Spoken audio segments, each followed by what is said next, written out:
Hello, Kim. Welcome.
It's quite interesting that nobody's joining. I wonder what's going on.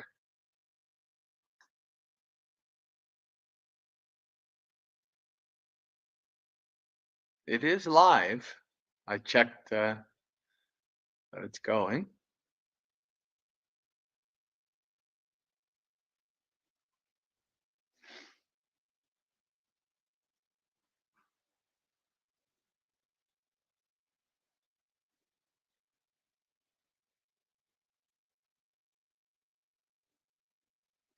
Well, in a minute or two, I'll get started and see where it goes. Now I see people are joining now.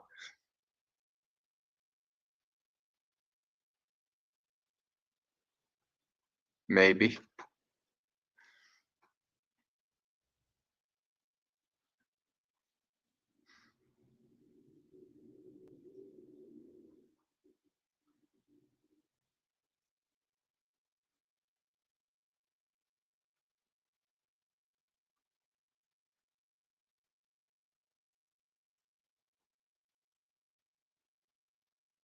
Welcome to those who are joining. How's my audio, video, internet connection, all that? How's that going?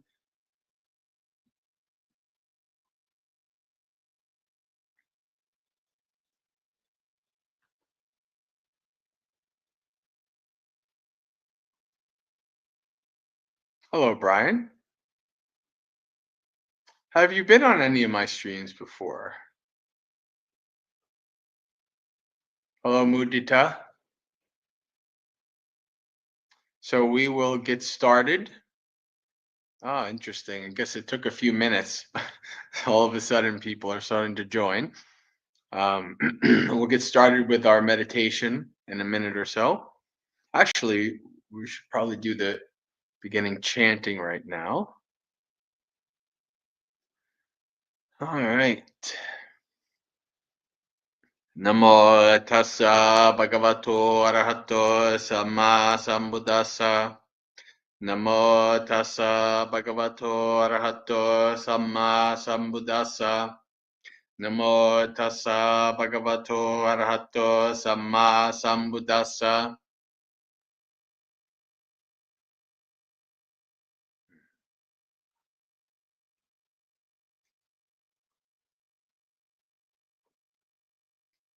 Avidya paccaya sankhara sankhara paccaya vijnanam vijnana paccaya namarupam namarupa paccaya salayatanam salayatana paccaya passo passa paccaya vedana vedana paccaya tanha tanha paccaya upadanam upadana paccaya bhavo Bhava Pachaya Jati Jati Pachaya Jara Maranang Soka Parideva Dukkha Domana Supaya Sa Sambhavanti evametassa kevalassa dukkha kandassa sumudayo hoti. Avijjaya tveva sesa viraga niroda sankara nirodo sankara niroda vijnana nirodo vijnana niroda namarupa nirodo namarupa niroda salayatana nirodo salayatana niroda passa nirodo passa niroda vedana nirodo vedana niroda tanha nirodo tanha niroda upadana nirodo upadana niroda bhava nirodo bhava niroda jati nirodo jati nirodha jara maranang soka parideva dukkha domanasu payasa nirujjanti evametassa kevalassa dukkha kandassa nirodho hoti. Dependent arising. Dependent on ignorance, volitional formations arise. Dependent on volitional formations, consciousness arises. Dependent on consciousness, mentality and materiality arise. Dependent on mentality and materiality, the sixfold base arises. Dependent on the sixfold base, contact arises. Dependent on contact, feeling arises. Dependent on feeling, craving arises. Dependent on craving, clinging arises. Dependent on clinging, becoming arises. Dependent on becoming, birth arises. Dependent on birth, aging and death arise, and sorrow, lamentation, pain, grief, and despair. Thus there is the arising of this whole mass of suffering. Through the entire cessation of this ignorance, volitional formations cease. Through the cessation of volitional formations, consciousness ceases. Through the cessation of consciousness, mentality and materiality cease. Through the cessation of mentality and materiality, the sixfold base ceases. Through the cessation of the sixfold base, contact ceases. Through the cessation of contact, feeling ceases. Through the cessation of feeling, craving ceases. Through the cessation of craving, clinging ceases. Through the cessation of clinging, becoming ceases. Through the cessation of becoming, birth ceases. Through the cessation of birth, aging, and death cease, and sorrow, lamentation, pain, grief, and despair. Thus there is the cessation of this whole mass of suffering.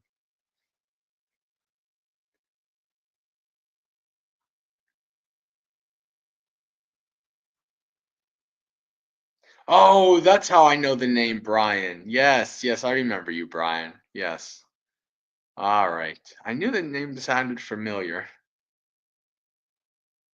Okay. All right, friends. Well, for those of you who have been coming to Dhammapaloozas, you might um, think that now is time for Q&A, but actually we're switching things up. We're changing Dhammapalooza around a little bit. We don't exactly know how it's going to turn out just yet because we're trying different things. However, one of the things that we did last week, and I thought was actually a good thing, is to start with the meditation. So we're going to jump into the meditation now. And then after that, if there's any questions or we can read suttas, we'll see what happens. But for now, we'll do some meditation. So set your body up in whatever comfortable and stable position works for you.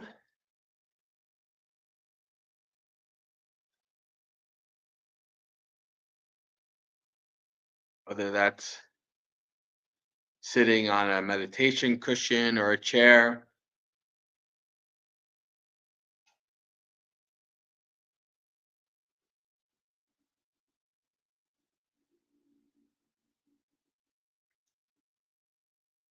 We'll start by doing our usual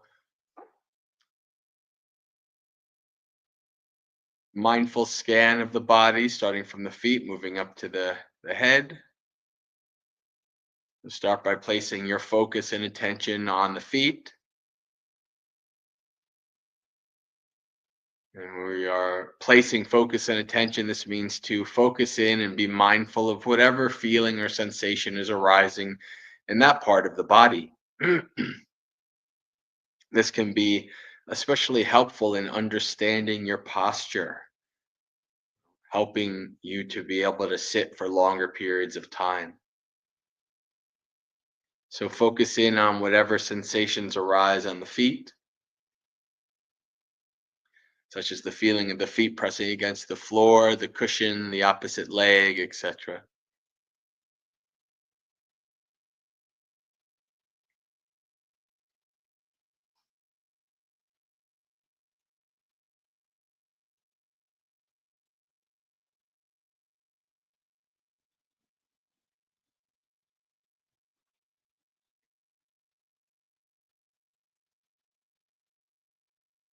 Move up through the ankles into the calves,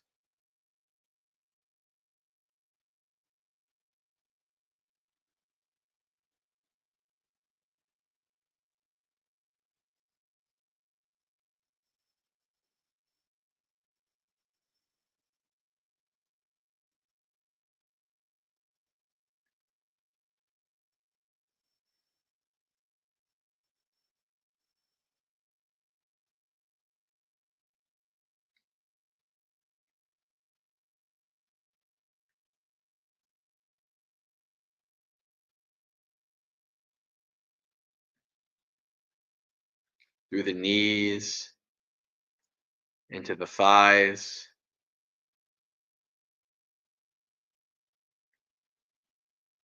Was the feeling of the thighs pressing against the cushion, the chair?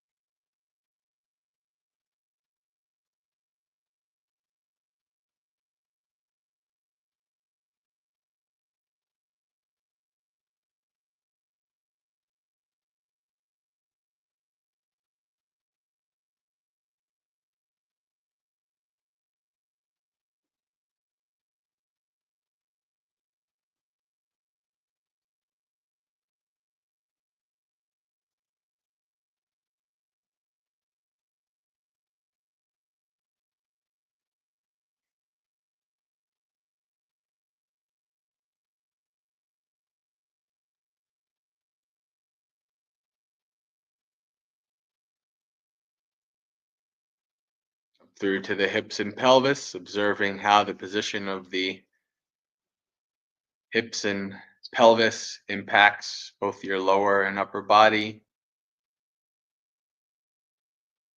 the angle of the pelvis,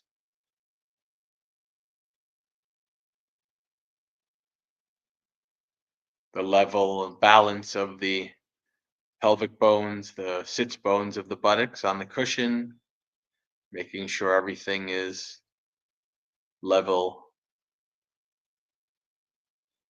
balanced, minimizing any causes for future pain while we're trying to sit.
Move up through the spine, through the abdomen and the chest,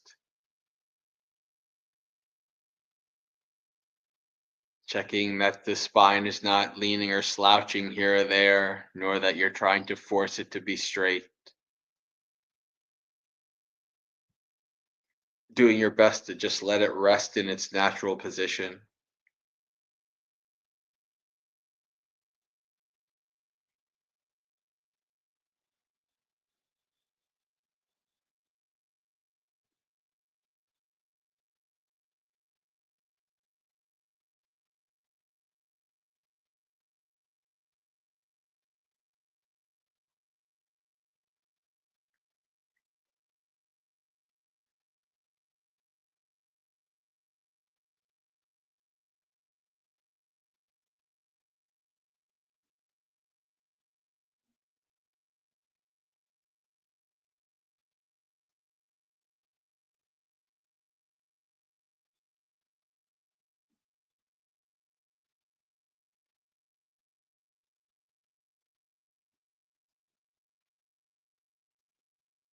Move up to the shoulders. Make sure they're hanging loosely, not scrunched up and tight.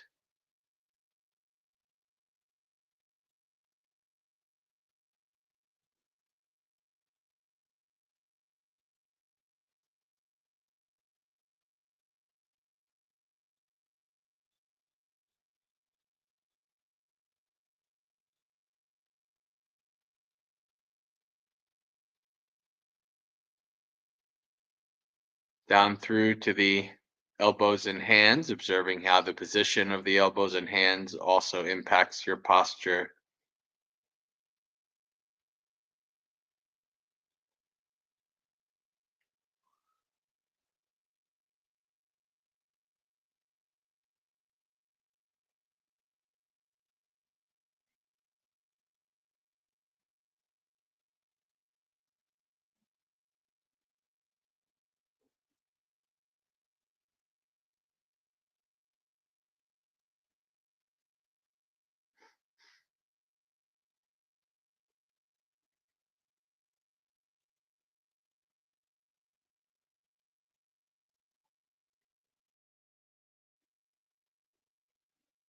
And finally, up to the head, checking that the head is also not leaning or slouching here or there, chin parallel to the floor.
When you're done setting up your body in a comfortable and stable position, let the body go and take 3 deep breaths.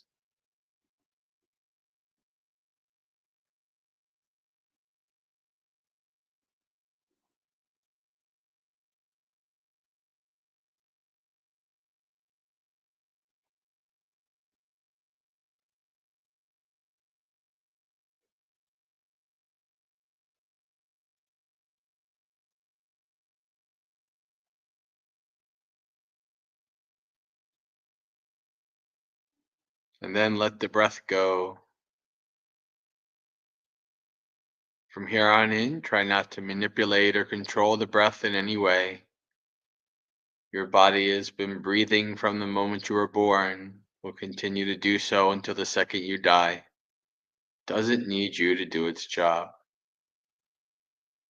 Your job is to simply observe, investigate, and abide with the breath as the body breathes in, the body breathes out.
Friends, we come to this meditation with many responsibilities, worries, and burdens, many things that will seek to come to our mind as we follow the breath. Family and friends, work and school, concerns about the world, the society. For the time of this meditation, we practice laying down our burdens, letting go. Like a hiker on a long journey with a heavy backpack takes a break and puts it down to rest for a little bit. Lay down all your burdens and follow the breath. There'll be plenty of time to pick it up again later.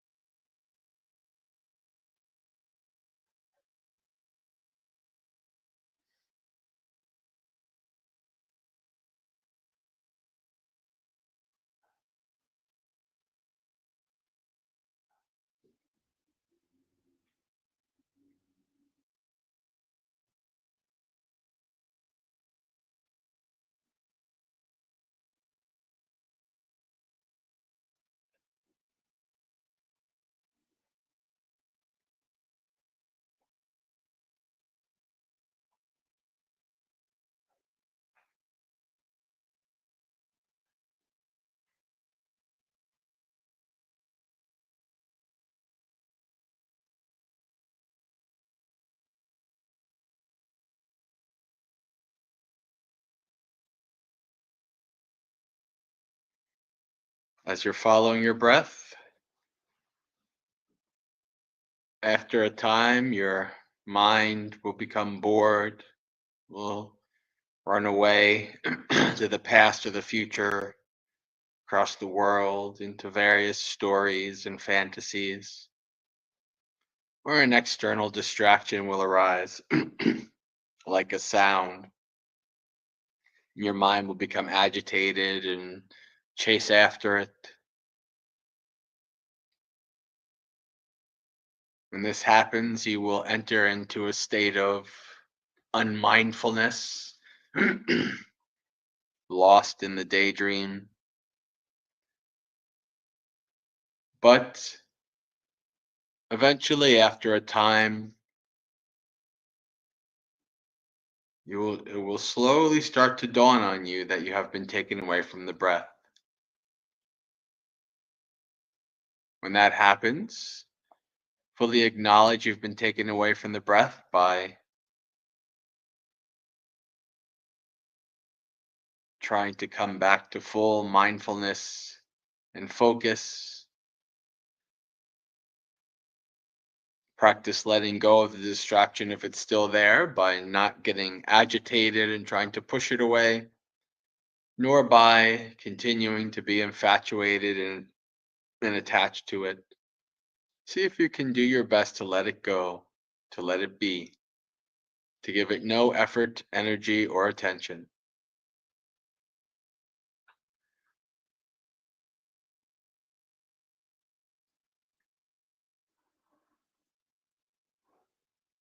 And then return to the breath. So whenever you're distracted away, acknowledge, let go, and return over and over.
Acknowledge, let go, and return.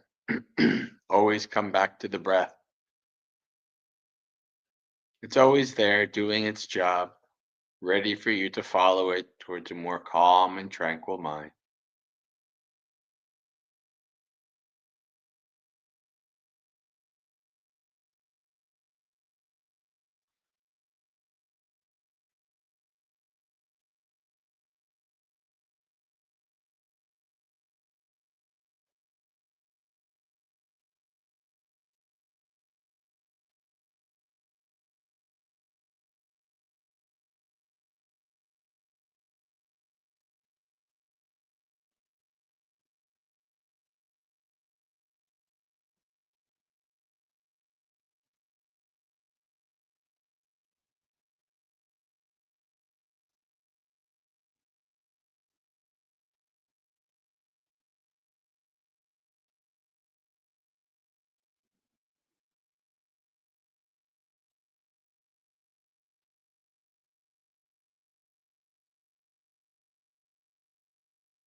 Every once in a while, check in with the state of your mind. Is your mind becoming more calm and peaceful or not? If it is, you may begin to notice that you can see more subtle, refined details of the breath, how the breath is changing. Sometimes the breath is long and deep, sometimes short and shallow. See if you can pay attention to these various characteristics of the breath.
Slowly open your eyes,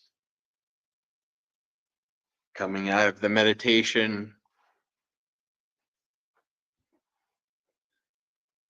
reflecting on the state of your mind.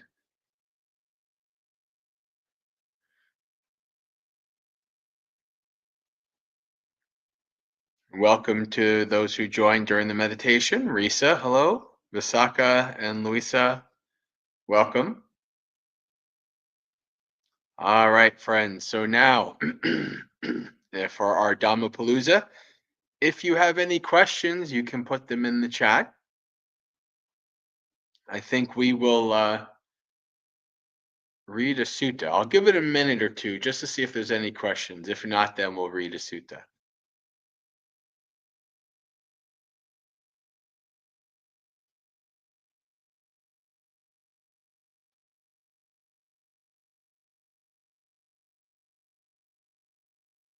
I think one of the things that we will be doing is probably going through the whole Majjhima Nikaya. I think we did maybe not like last week, but 2 weeks ago we did Majjhima Nikaya number 1. So I think we might, for the Dhammapaloozas, just go through each Dhammapalooza. We'll go through 1, 2, 3, 4, all the way up to the end. Kim coming up with the deep questions. Is consciousness permanent? Sabbe sankhara anicca. All things, all conditioned things are impermanent. And yes, consciousness is a conditioned thing. So yes, it is not permanent. It is impermanent. There's nothing that is permanent. Don't get too attached to your consciousness, because in a second it'll be different. It'll be other than what you expect it to be.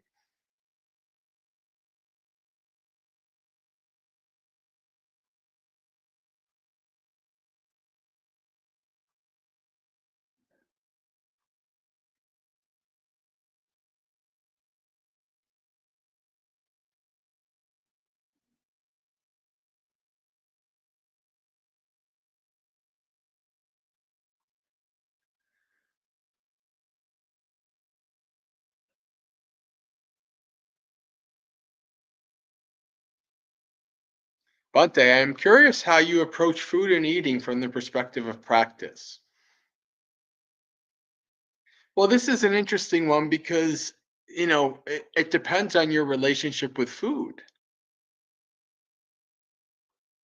Like for somebody like me who has, a lot of my issues and a lot of my coping mechanisms were around food, my relationship and how I practice with food is probably going to be a little different than somebody who doesn't have that relationship with food.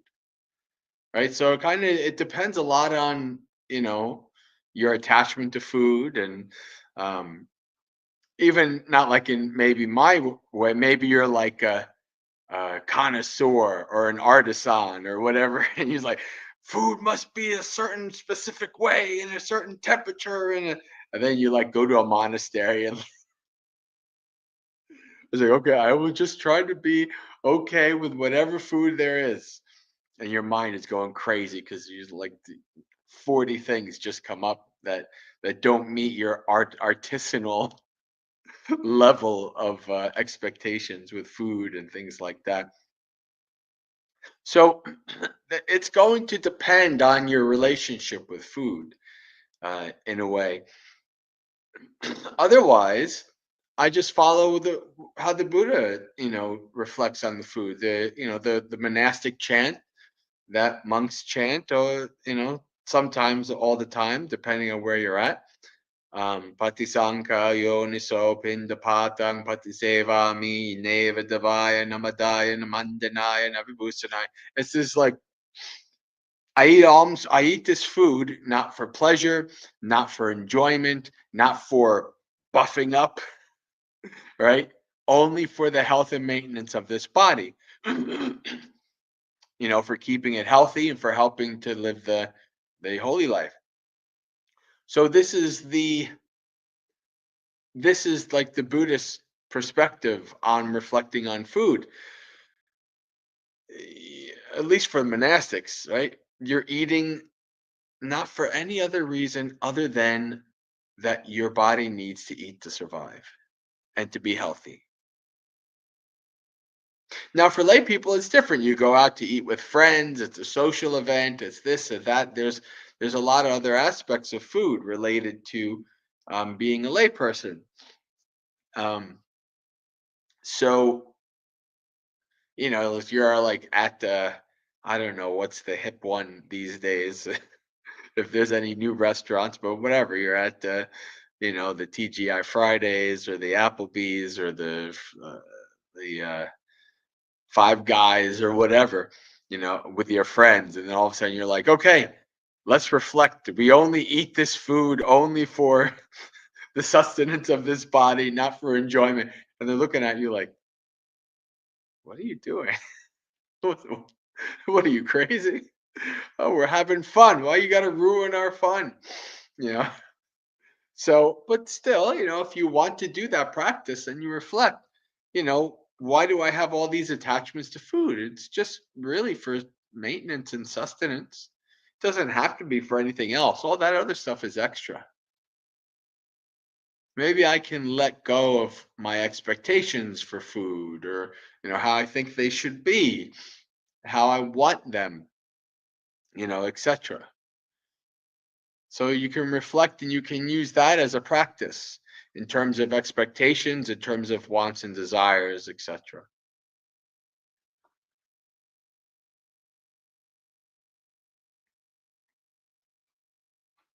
Bante, I am being tested for cancer and I'm absolutely terrified. It's completely taken over my mind. I'm still continuing my practice, but it's hard. Do you have any advice for me? Observe it. Just be there. This is absolutely normal. It's like, somebody says, maybe sometime within the next 10 days, somebody's going to show up at your house and aim a gun at you, right? What are you going to be like? Oh my God, this might, and then you're going to start preparing and your mind's going to think about it all the time. And who knows?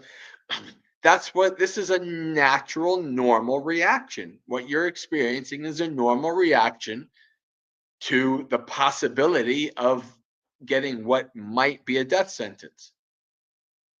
So it's like, what you're experiencing is not bad or wrong or other than absolutely normal.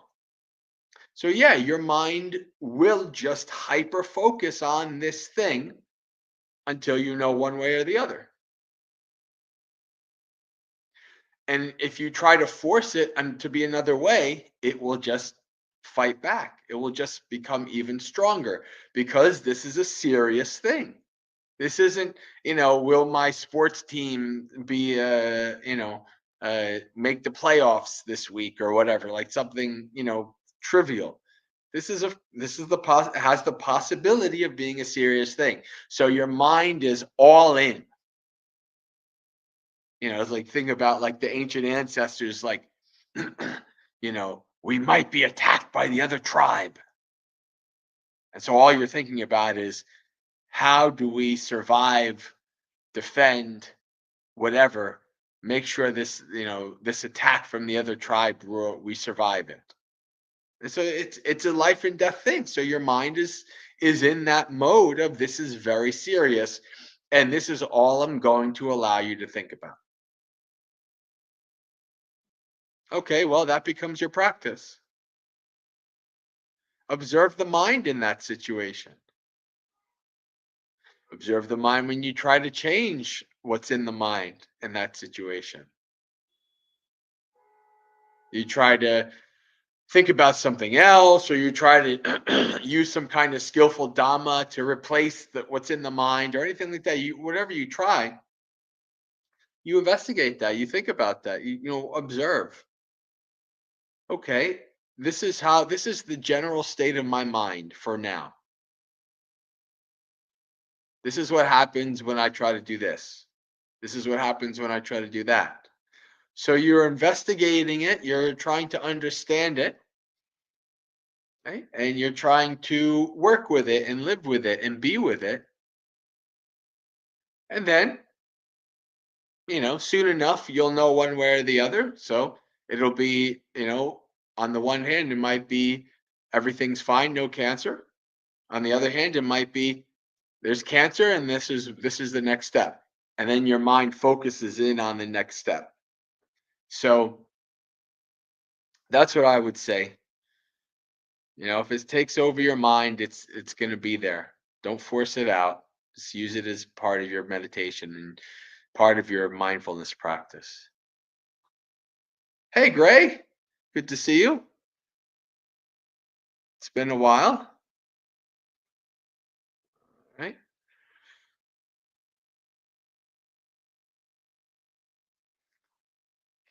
Kim says, I'm attached to everything, my habits, my routines, my cats, my phone. The more I meditate, the more I notice it. Well, yeah, of course. That's one of the benefits of meditation. You notice how neurotic you are, how attached you are, how much craving you have, right? The meditation practice, anapanasati, mindfulness of breathing, satipatthana, the foundations of mindfulness, those are to train your mind to see things as they actually are. And how things as they actually are is you're deluded and you're attached. So the more wisdom you gain, the less deluded you are and the less attached you are.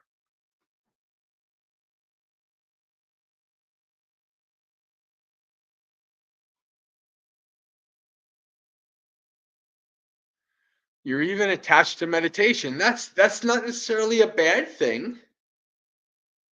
It becomes a bad thing if you have expectations like this meditation should be X, Y, and Z, or I should meditate 5 days a week at this time. Right? Life doesn't work out that way. Because then it doesn't work out how you are expecting it to go and you get agitated and stuff like that. So there's both skillful and unskillful ways of being attached to meditation. Let go of the unskillful ways and develop the skillful ways.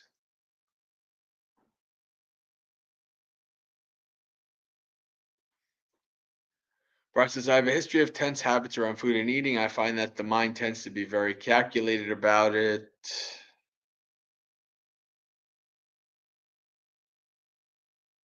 And I worry that only eating what's needed to sustain my body could lead to me not taking in enough, as I naturally have a fair amount of energy. No, well, if you pay attention to what your body needs, then you'll know when you have enough. I mean, for me, I know that my body thrives on a high protein, low carb diet. I could probably just get away with the carnivore diet. I could probably just eat meat and basically just meat and be healthy, and never have carbs again. I would thrive. My body thrives on high protein, low carb. Now, of course, that almost does not exist at any monastery I've ever been to. Something like a Bayagiri, like some of the more, they have such a spread that you can actually get there. And when I'm here at the Indonesian Buddhist family in New York, I'm set, no problems. Uh, but so I know what my body needs because I've examined it. And even before I was a monastic, even, maybe not quite before I was a Buddhist, a little bit before I was a Buddhist, but I didn't have the skill set to really understand my body at a deeper level. And so once you know what your body needs and what your body doesn't need, and then as a monk you don't have much choice. But as a layperson, you can set it up so this is the only thing you have. When I was a layperson, after after my weight loss surgery, which was like 14 years ago, I had 6 small meals a day and I only had protein, like almost no carbs, all kinds of proteins, meats and dairies and beans and so like I was able to set my eating up in a way that was maximum for my body. And then I became a monk and that all went to hell. I'm either wasting away or gaining weight as a monk, one or the other, depending on where I am. Um, but this is, if you know what your body needs and you give your body what it needs, then that's not overindulging. That's not kind of, you know, acting out of craving. I mean, there's going to be a little bit there for certain, but if you really understand your body, you do lots of satipatthana, mindfulness, four foundations of mindfulness, understanding your body, paying attention to when you eat. Like, I can tell that I'm almost full in my stomach because I have a series of burps come up. It's like the stomach is almost full and it's just getting rid of a little bit of gas for a little bit more room. Right? Ajahn Chah said that you pay attention until you're five spoonfuls away from being full, then you stop and then you drink water. Right? So you can pay attention, you can understand these things. You can understand these things when you apply satipatthana to them.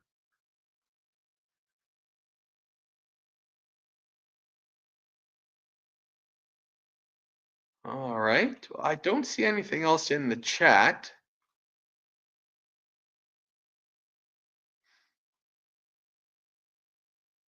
So I think what I am going to do is break out a sutta.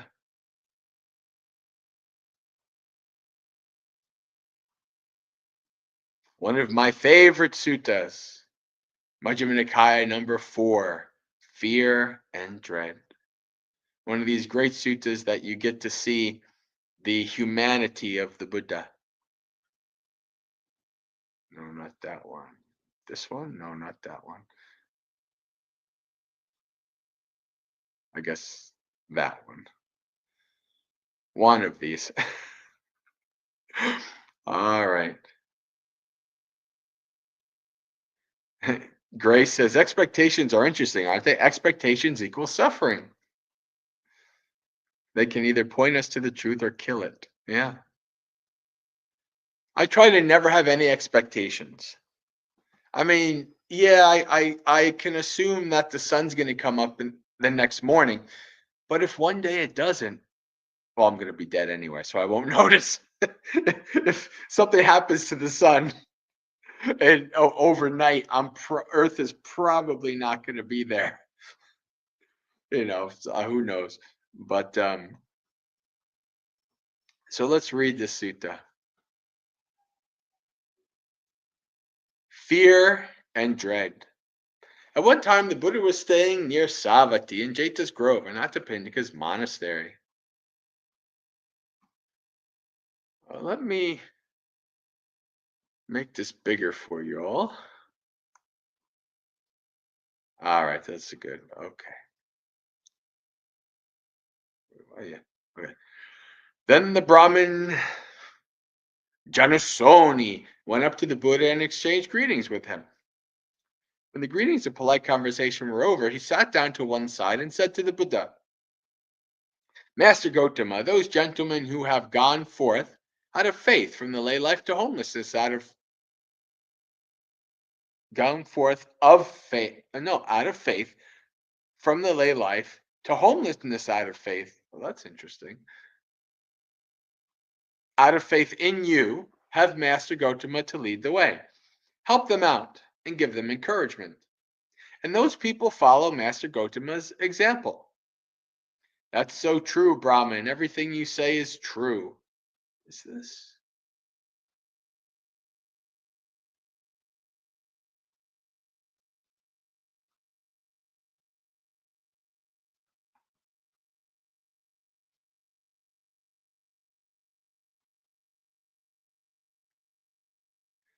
But Master Gotama, remote lodgings in the wilderness and the forest are challenging. It's hard to maintain seclusion and hard to find joy in solitude. The forest seemed to rob the mind of a mendicant who isn't immersed in samadhi. Can you all go into the forest without the mind being robbed of fears and all kinds of things? Oh, the bears are going to get me. Mountain lions are going to get me. Some random weird mountain person is going to get me. That's so true, Brahmin. Everything you say is true, Brahmin. Before my awakening, when I was still unawakened but intent on awakening, I too thought remote lodgings in the wilderness and the forest are challenging. It's hard to maintain seclusion and hard to find joy in solitude. Forests seem to rob the mind of a mendicant who isn't immersed in samadhi. Then I thought, there are ascetics and Brahmins with unpurified conduct of body, speech, and mind, who frequent remote lodgings in the wilderness and the forest. Those ascetics and Brahmins summon unskillful fear and dread because of these defects in their conduct. So, this is an interesting thing here. Buddha is connecting fear with a lack of perfected ethics of virtue. But I don't frequent remote lodgings in the wilderness and the forest with unpurified conduct of body, speech, and mind. My conduct is purified. I am one of those noble ones who frequent remote lodgings in the wilderness and the forest with purified conduct of body, speech, and mind. Seeing this purity of conduct in myself, I felt even more unruffled about staying in the forest. Then I thought, there are ascetics and Brahmins with unpurified livelihood who frequent remote lodgings in the wilderness and the forest. Those ascetics and Brahmins summon unskillful fear and dread because of these defects in their livelihood. But I don't frequent remote lodgings in the wilderness and the forest with unpurified livelihood. My livelihood is purified. I am one of those noble ones who frequent remote lodgings in the wilderness and the forest with purified livelihood. Seeing this purity of livelihood in myself, I felt even more unruffled about staying in the forest. Then I thought, these ascetics and Brahmins are full of desire for sensual pleasures, with acute lust. I am not full of desire. There are ascetics and Brahmins full of ill will, with malicious intentions. I have a heart full of love. There are ascetics and Brahmins overcome with dullness and drowsiness. I am free of dullness and drowsiness. There are ascetics and Brahmins who are restless. So this we're going over the 5 hindrances here. With no peace of mind. My mind is peaceful. There are ascetics and Brahmins who are doubting and are uncertain. I've gone beyond doubt. There are ascetics and Brahmins who glorify themselves and put others down. I don't glorify myself and put others down. There are ascetics and Brahmins who are cowardly and craven. I don't get startled. There are ascetics and Brahmins who enjoy possessions, honor, and popularity. I have few wishes. There are ascetics and Brahmins who are lazy and lack energy. I am energetic. There are ascetics and Brahmins who are unmindful and lack situational awareness. I am mindful. There are ascetics and Brahmins who lack immersion with straying minds. Let's see some Pali here. Oh, asamahita. Okay. I am accomplished in immersion. There are ascetics and Brahmins who are witless and idiotic, who frequent remote lodgings with in the wilderness and the forest. Those ascetics and Brahmins summon unskillful fear and dread because of the defects of witlessness and stupidity. But I don't frequent remote lodgings in the wilderness, in the forest, witless and idiotic. I am accomplished in wisdom. I am one of those noble ones who frequent remote lodgings in the wilderness and the forest, accomplished in wisdom. Seeing this accomplishment of wisdom in myself, I felt even more unruffled about staying in the forest. Then I thought, there are certain nights that are recognized as especially auspicious or portentous. The 14th, 15th, 8th of the fortnight. On such nights, why don't I stay in awe-inspiring and hair-raising shrines in parks, forests, and trees? In such lodgings, hopefully, I might see that fear and dread. Sometimes later, that's what I did. As I was staying there, a deer came by, or a peacock snapped a twig, or the wind rustled the leaves. Then I thought, is that fear and dread coming? Then I thought, why do I always meditate expecting that fear to come? So, this is a very important question. This is the Buddha basically reflecting and questioning, why does my mind always go to fear? Why does my mind always go to negativity? That the worst will happen. Why does that? Why does that happen in my mind? That's an object of meditation and investigation for many years to observe that.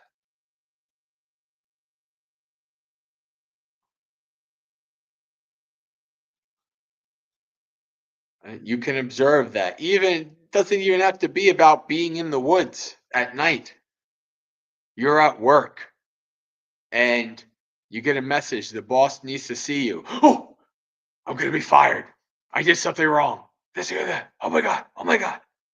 And you go in and you get promoted, or you get um you get uh, the boss wants to see you to congratulate you and say that you did a good job, which is an example from my own. When I remember when I was observing, when I really started to kind of observe this, um, and I, I got the message. The boss of the office needs to see me, and I was like, oh my god, oh my god, oh my god, oh my god, what's going on? What's going on? And then I just come, you don't know what it is. So don't there's no need to get all freaked out about it right now. Right? It could be positive. Instead of negative, it could be positive. You won't know until you get there. So no need to freak out right now. So I just kind of contemplate that, reflect that, and then I go and it's perfectly fine. It was good actually. So most of the time when we're worried about something, it turns out we really kind of were worried about nothing. I lost my place here because I was double checking. I don't know that I've read Bhante Sujato's translation of this, and the way he kept explaining how he wasn't, he had all these things. I was like, wait a second, I thought I remember the Buddha saying he wasn't awakened. So I just wanted to go back up and remember that. Yeah, he says he before his awakening. Is this that fear and dread coming? Then I thought, why do I always meditate expecting that fear to come? Why don't I get rid of that fear and dread just as it comes, while remaining just as I am? So he's like, I'm not going to move. I'm going to sit here. I'm not going to allow that fear and dread to cause me to act. I'm going to be with it. And then it abandons right there. That actually works from my years of being in the woods, having that determination. Um, you know, I am not going to move. Then that fear and dread came upon me as I was walking. I didn't stand still or sit down or lie down until I had got rid of that fear and dread while walking. Then that fear and dread came upon me while I was standing. I didn't walk or sit down or lie down until I had got rid of that fear and dread while standing. Then that fear and dread came upon me while I was sitting. I didn't lie down or stand still or walk until I had got rid of that fear and dread while sitting. Then that fear and dread came upon me as I was lying down. I didn't sit up or stand still or walk until I had got rid of that fear and dread while lying down.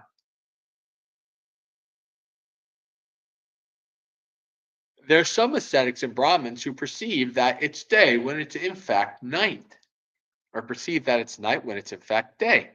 This meditation of theirs is delusional, I say. I perceive that it's night when it is in fact night, and I perceive that it's day when it is in fact day. Let me see. Bhakti Sujato has a note about this.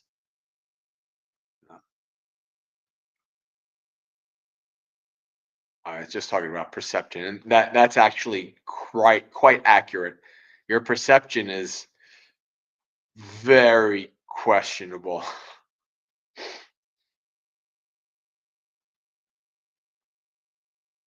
especially when you're in the forest and something that's small can make it sound like it's a woolly mammoth.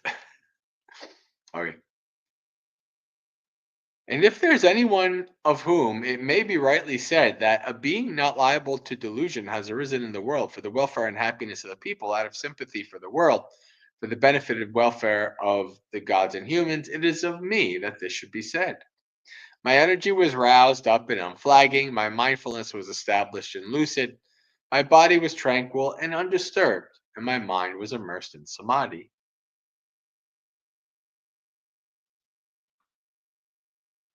Quite secluded from sensual pleasures, secluded from unskillful qualities, I entered and remained in the first jhana, which has the rapture and bliss born of seclusion, while placing the mind and keeping it connected. So, right off the bat, right, the fear and dread is gone. He has abandoned the temporarily the hindrances and the sensual desire, and well, of course, when you do that, jhana arises.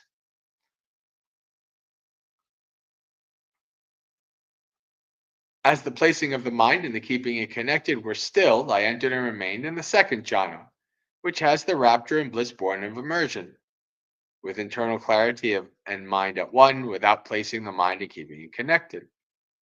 And with the fading away of rapture, I entered and remained in the third jhana, where I meditated with equanimity, mindful and aware, personally experiencing the bliss of which noble ones declare, equanimous and mindful, one meditates in bliss. With the giving up of pleasure and pain and the ending of former happiness and sadness, I entered and remained in the fourth jhana, without pleasure or pain, with pure equanimity and mindfulness. All right, Brian, have a good day.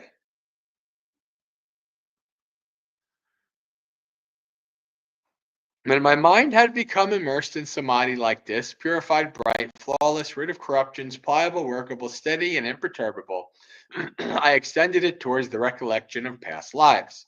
I recollected many kinds of past lives. That is 1, 2, 3, 4, 5, 10, 20, 30, 40, 50, 100, 1,000, 100,000 rebirths. Many eons of the world contracting, many eons of the world expanding, many eons of the world contracting and expanding. I remembered. There I was named this, my clan was that, I looked like this, and that was my food. This was how I felt pleasure and pain, and that was how my life ended. When I passed away from that place, I was reborn somewhere else. There too I was named this, my clan was that, I looked like this, and that was my food. This is how I felt pleasure and pain, and that was how my life ended. When I passed away from that place, I was reborn here, and so I recollected many kinds of past lives with features and details. Thus was the first knowledge which I achieved in the first watch of the night. Ignorance was destroyed and knowledge arose. Darkness was destroyed and light arose, as happens for a meditator who is diligent, keen, and resolute. When my mind has become immersed in samadhi like this, purified, bright, flawless, rid of corruptions, pliable, workable, steady, and imperturbable, I extended it towards the knowledge of death and rebirth of sentient beings. And by the way, if you have any questions while I'm doing reading suttas, you're always welcome to put them in the chat. Clarifying questions or whatever. I do check the chat, every maybe 3 minutes or so, 3 4 minutes. I will catch your questions if you do have them.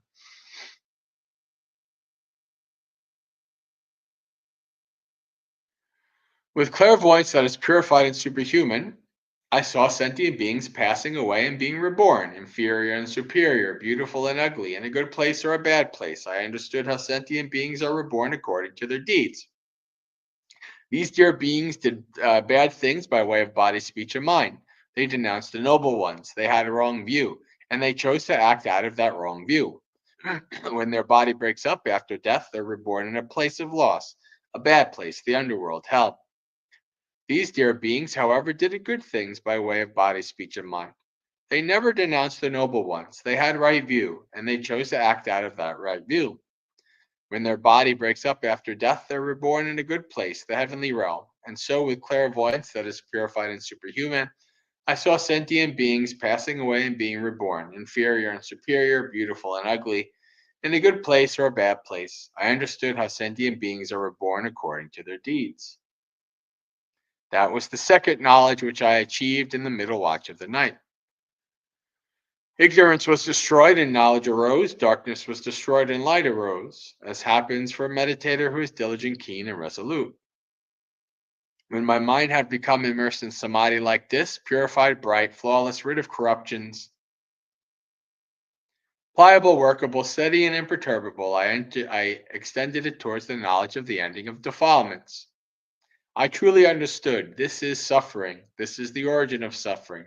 This is the cessation of suffering. This is the practice, at least, of the cessation of suffering. I truly understood these are the defilements. This is the origin of the defilements. This is the cessation of the defilements. This is the practice that leads to the cessation of the defilements. Knowing and seeing like this, my mind was freed from defilements of sensuality, desire to be reborn, and ignorance. When it was freed, I knew it was freed. I understood rebirth is ended, the spiritual journey has been completed. What had to be done has been done. There is nothing further for this place. This was the third knowledge which I achieved in the final watch of the night. Ignorance was destroyed and knowledge arose. Darkness was destroyed and light arose, as happens for a meditator who is diligent, keen, and resolute. Brahman, you might think, perhaps the ascetic Gautama is not free of greed, hatred, and delusion even today. And that is why he still frequents remote lodgings in the wilderness and the forest. But you should not see it like this. I see two reasons to frequent remote lodgings in the wilderness and the forest. I see happiness for myself in this life, and I see sympathy for future generations. So the Buddha is doing it as to be a role model. You should be in the forest, especially for the monastics. Hang out in the forest. Indeed, Master Gotama, I have sympathy for future generations since he is Master Gotama has sympathy for future generations since he is a perfected one and fully awakened Buddha. Excellent Master Gotama, excellent Master Gotama. As if he were writing the overturned or revealing the hidden or pointing out the path to the lost or lighting a lamp in the dark so people with clear eyes can see what's there. Master Gotama has made the teaching clear in many ways. I go for refuge to Master Gotama, to the teaching, and to the mendicant Sangha. From this day forth, may Master Gotama remember me as a lay follower who has gone for refuge for life. All right. So we have a couple more minutes if we need for questions.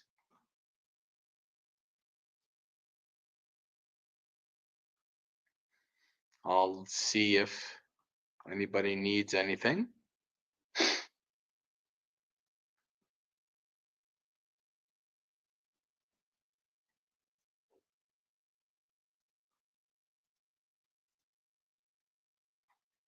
Welcome to those who may have joined. At least it shows that there's 9 people here. Who knows if that's actually accurate?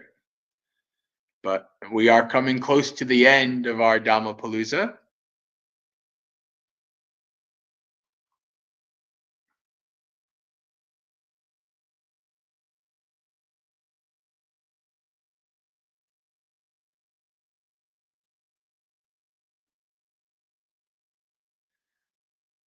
And we can read some Dhammapada like we usually do.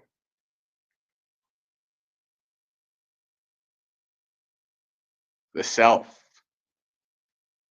If one holds oneself dear, one should diligently watch oneself. Wait, did we do this? Yeah, we did for some reason. All right.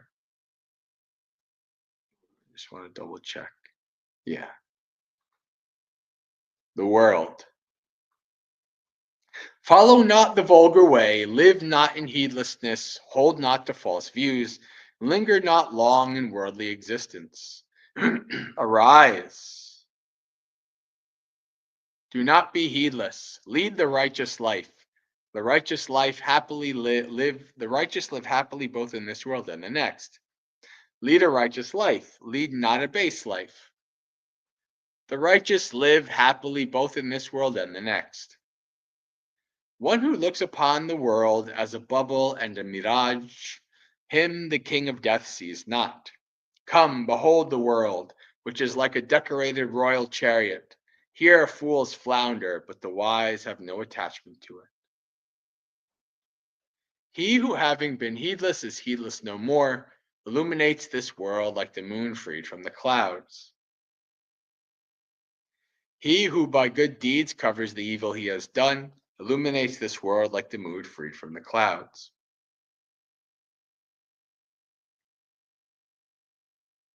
Blind is the world. Here only a few possess insight. Only a few, like birds escaping from the nest, go to realms of bliss. Swans fly on the path of the sun. Men pass through the air by psychic powers. The wise are led away from the world after vanquishing Mara and his host. For a liar who has violated one law of truthfulness, who holds in scorn the hereafter, there is no evil that he cannot do. Truly, misers fare not to heavenly realms, nor indeed do fools praise generosity. But the wise man rejoices in giving, and by that alone does he become happy thereafter. Better than sole sovereignty over the earth, better than going to heaven, better than even lordship over all the worlds, is the supramundane fruition of stream entry.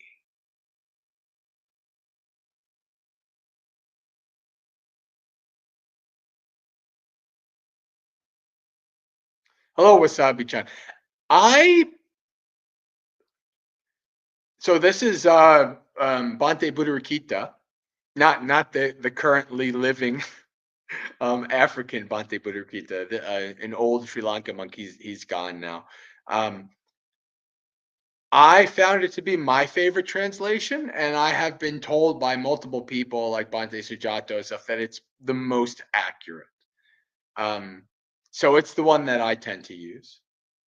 But there's lots of different good translations that different people use. So, I mean, it's poetry in a way, right? It's verses. So,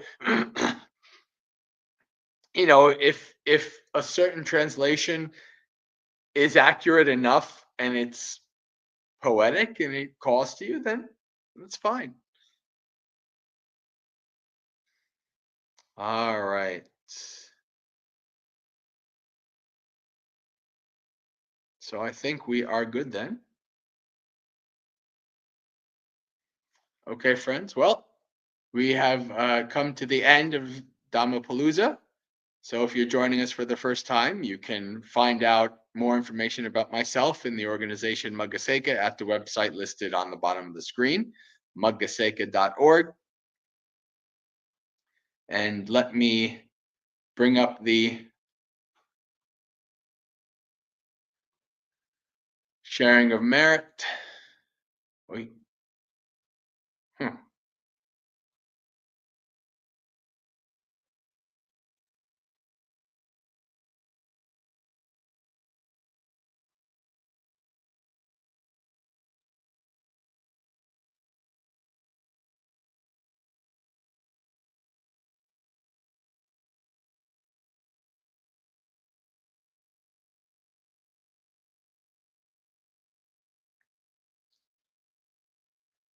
Dukkha patta chane dukkha, baya patta chane baya, soka patta chane soka, hontu sabbe pipaniyo, etavata chamehi sampatang punya sampatang, sabbe deva anumodantu sabba sambatti siddhya, Akasata Chabumata Deva Naga Mahitika Punyang Tanganamo Titva Charangra Kantusasanang. May the suffering ones be suffering free, and the fear struck fearless be. May the grieving shed all grief, and may all beings find relief. May all beings share this merit of ours for the acquisition of all kinds of happiness. May beings inhabiting space and earth, devas, nagas, and yakas of mighty power, share this merit of ours. May they long protect the Buddhist dispensation. Sadhu, sadhu, sadhu. All right, friends, Sukihotu, may you be happy and at ease. Practice well and be well, and may you have a spiritually successful and peaceful practice until we meet again, which could be tomorrow morning for morning monastery experience at 8 a.m. New York time, or maybe insight timer session on Saturday, or Sunday night Discord in the Discord Sutta reading at 7 p.m. Or if I'm alive for another week, then next Monday for another Dhammapalooza. Have a good week.